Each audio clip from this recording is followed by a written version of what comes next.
La relación entre el torque y la aceleración angular. Imagina que tenemos un anillo que se encuentra rotando respecto de su centro. Y noten que este es un anillo delgado, en donde toda la masa de ese anillo está en el extremo, en este caso de radio R. Y noten que es de esperarse que mientras mayor torque se le aplique a este anillo, pues esa aceleración angular debe aumentar. Por eso entonces que se dice que el torque es proporcional a esa aceleración angular, donde el torque provocado por esta fuerza es quien hace que el objeto completo rote. Quiere decir que al analizar un punto, imaginemos que todo este anillo está compuesto de muchos puntos P, en donde ¿quién hace que este punto en el extremo rote? Note entonces el torque sobre ese punto se podría expresar como el torque en ese punto sería igual a la fuerza por esa distancia del centro de rotación al punto P por el ángulo entre ellos dos. Pero noten que si en este caso imaginen que tenemos una cuerda enrollada en ese anillo, tal que en este otro extremo, en esa cuerda cuando se ala se aplica una fuerza F. Esa fuerza F es como tal la que va a estar actuando en este punto, en ese punto P, y noten que la distancia a la que está actuando sería desde el centro de rotación hasta ese punto P, es precisamente el radio de ese disco. Noten que el ángulo, ese vector R, iría para allá y esa fuerza F estaría para hacia abajo. Quiere decir que el ángulo entre ellos dos es de 90 grados. Y recuerden que lo que estamos calculando aquí es la magnitud de ese torque. Quiere decir entonces que esa magnitud del torque podríamos expresarlo como la fuerza F por esa distancia R por el seno de Z. Pero noten que esa fuerza, que como tal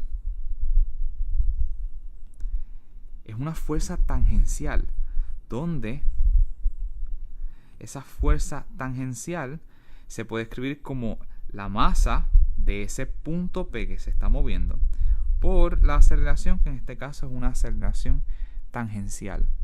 Pero noten que el objeto está en un movimiento circular. Por lo tanto, esa aceleración tangencial yo podría relacionarla a ese movimiento circular. En este caso, la aceleración tangencial la puedo relacionar a esa aceleración angular que tiene ese anillo, donde esa aceleración tangencial se puede escribir como R por alfa.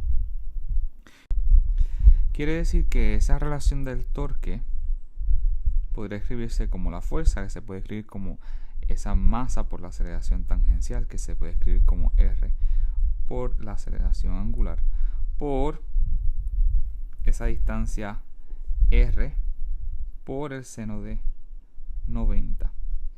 Quiere decir que ese torque sobre ese punto se puede escribir como la masa por esa distancia R al cuadrado por la aceleración angular.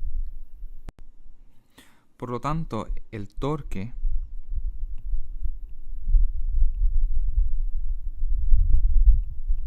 sobre el punto P se puede escribir como esa magnitud del torque como m, la masa, por esa distancia r al cuadrado por la aceleración angular. Pero noten que este fue el torque solo sobre ese punto. Si nosotros quisiéramos encontrar el torque sobre todo el anillo,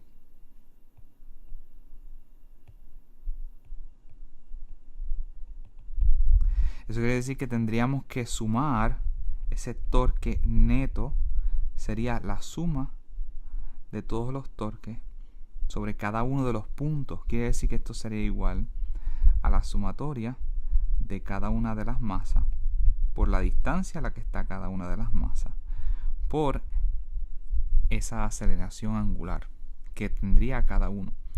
Pero noten que en un movimiento angular todos los puntos van a tener exactamente la misma aceleración angular, por lo tanto esa aceleración angular podría sacarla de factor común y yo tendría que ese torque neto ser igual a la sumatoria de cada una de las masas por esa distancia r sub i al cuadrado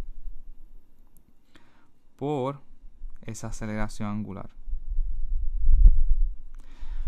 Aunque en este caso nosotros tenemos que todos los puntos están a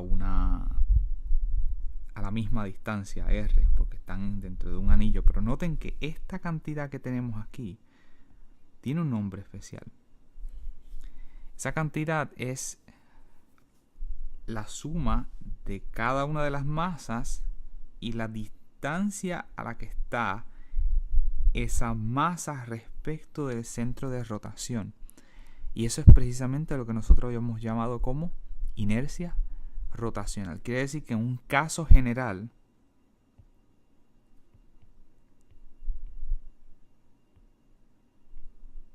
nosotros podríamos escribir que ese torque neto sería igual a la inercia rotacional por la aceleración angular. Y esta relación que tenemos ahí se conoce como la segunda ley de Newton.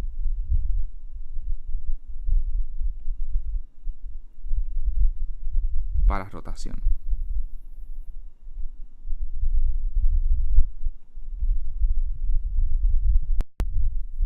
Ejemplo. Una barra uniforme de largo L y masa M está atada de uno de sus extremos a un pivote que le permite rotar sin fricción. La barra es soltada desde reposo en posición horizontal. Determine la aceleración angular inicial en el extremo derecho de la barra. Noten que la barra está atada a un pivote, ese pivote que pueden ver en el lado izquierdo de la barra, y ese pivote está atado a una pared, y la barra está inicialmente de forma horizontal. ¿Por qué la barra se cae? Bueno, la barra se cae porque hay una fuerza que está haciendo que se caiga. Pero en este caso, como la barra está atada de uno de sus extremos, ese extremo no se puede mover. Por lo tanto, la respuesta de la barra es que ella va a comenzar a rotar respecto de ese extremo. ¿Quién hace que esa barra se caiga? Pues en este caso sería el peso de esa barra que hace que entonces ella rote. Pero ese peso está haciendo que rote, por lo tanto, ese peso está provocando un torque. Respecto de dónde está actuando ese peso, noten que en el caso de una barra uniforme, nosotros hemos encontrado que todo el peso, toda la masa de la barra, nosotros podríamos pensar como si estuviese en un punto que le habíamos llamado el centro de gravedad. Quiere decir que en el caso de una barra uniforme, si la barra completa es de largo L, nosotros podemos decir que el centro de masa de esa barra está justo en el centro, tal que está a una distancia de L medios. Quiere decir entonces que todo el peso de esa barra es como si estuviese actuando justo en ese punto. Por lo tanto, esa magnitud del torque, nosotros podríamos expresar que esa magnitud del torque podría ser igual a esa fuerza, que en este caso sería la fuerza del peso, por esa distancia a la que se aplica desde el centro de rotación hasta donde actúa esa fuerza, por el ángulo entre ellos dos.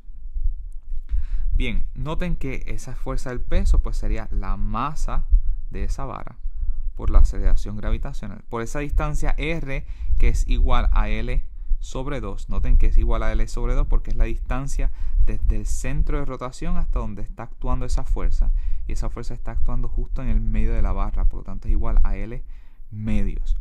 Y noten que nos están preguntando la aceleración angular justo en el momento en que se suelta la barra. ¿Por qué es importante que justo en el momento que se suelta la barra? Porque noten que justo en el momento que se suelta la barra, ese vector R apunta hacia allá y el peso apunta hacia abajo. Por lo tanto, el ángulo entre ellos dos es de 90 grados. Quiere decir que esto sería por el 0 de 90 grados. Quiere decir que esa magnitud del torque sería simplemente la masa de la vara por la aceleración gravitacional, por esa distancia L entre 2 y por el seno de 90, que sería 1. Noten que en este caso este torque está haciendo que esa barra rote a favor de las manecillas del reloj. Por lo tanto, ese torque decir que esta sería la magnitud de ese torque. Pero la pregunta es que nosotros encontráramos cuánto era la aceleración angular inicial en el extremo derecho de la barra. Para relacionar ese torque con la aceleración angular podemos utilizar la segunda ley de Newton para rotación. Quiere decir que para encontrar la aceleración angular,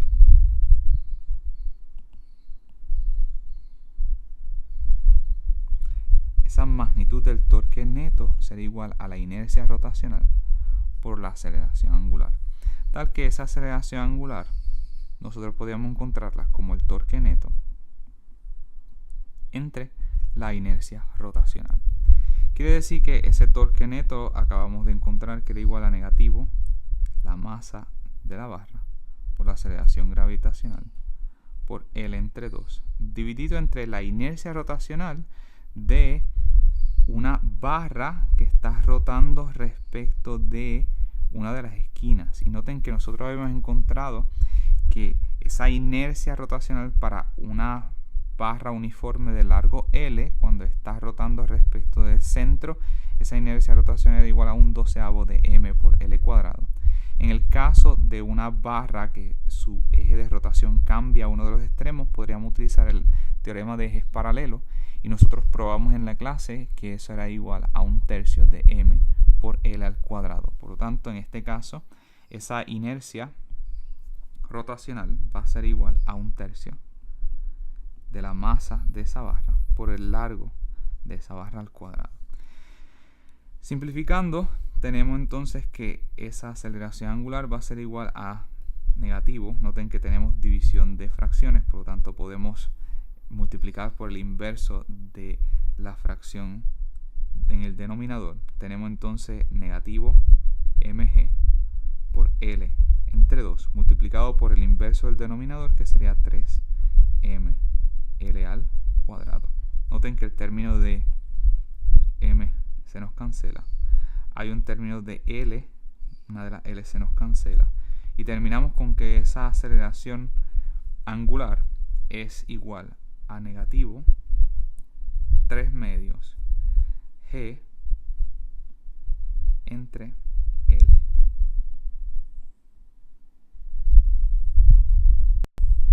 Ya que hemos calculado cuánto es esa aceleración angular en el extremo, noten que en el caso, nosotros discutimos en una clase, en el caso de un objeto que esté rotando desde un punto inicial hasta un punto final, noten que todos esos puntos, imaginen que tenemos un objeto rotando aquí y va todo en esta dirección.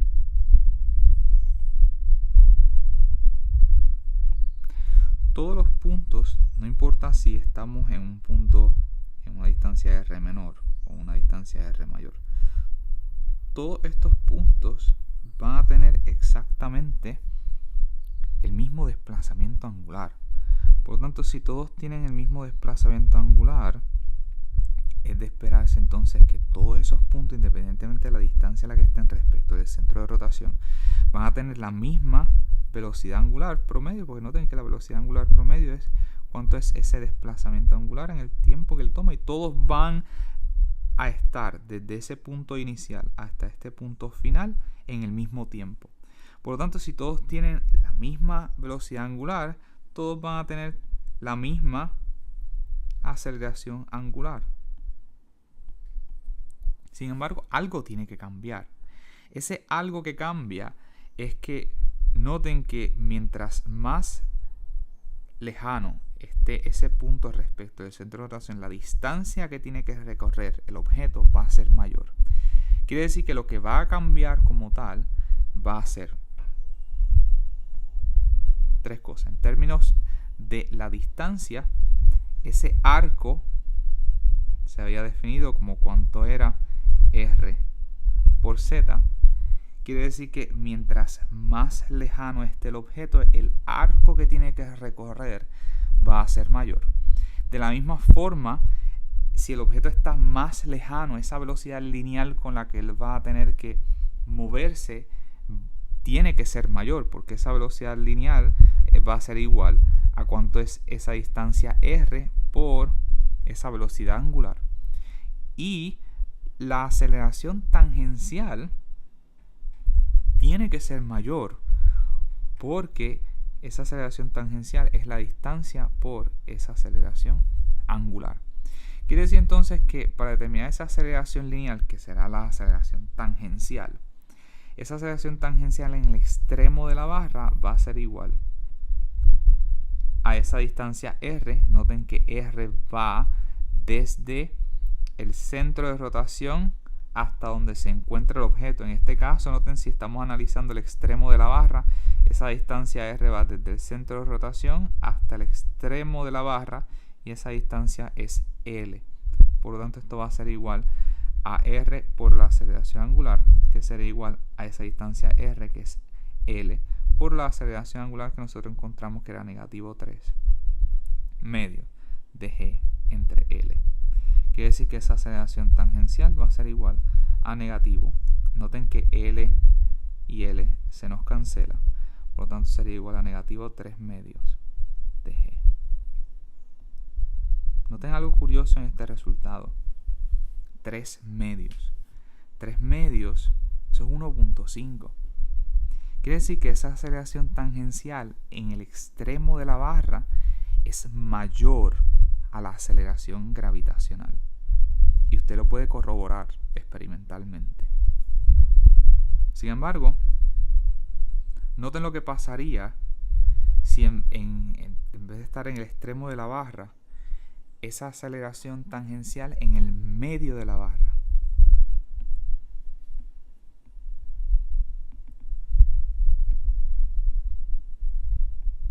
Noten que la aceleración tangencial en el medio de la barra, la aceleración tangencial sigue siendo r, esa distancia r por la aceleración angular. Lo único que en el medio de la barra, esa distancia r desde el centro de rotación hasta el medio de la barra va a ser igual a L medios por la aceleración angular, que sigue siendo negativo 3 medios g entre L, porque todos los puntos en un movimiento angular tienen la misma aceleración angular. Por lo tanto, noten que L y L se nos cancela. Pero miren lo que ocurre con esa aceleración tangencial en el medio de la barra. Esto sería igual a negativo 3/4 de g. 3/4 es 0.75. Eso es menos que la aceleración gravitacional. Quiere decir que en el extremo de la barra, un objeto en esos puntos en el extremo de la barra aceleran con una aceleración mayor a la aceleración gravitacional. Y en el medio de la barra, esos puntos aceleran con 3/4 de la aceleración gravitacional de la Tierra. Quiere decir que en términos de la aceleración tangencial, no todos los puntos tienen la misma aceleración tangencial. A mayor distancia, mayor es esa aceleración tangencial. A menor distancia respecto del centro de rotación, menor va a ser esa aceleración tangencial.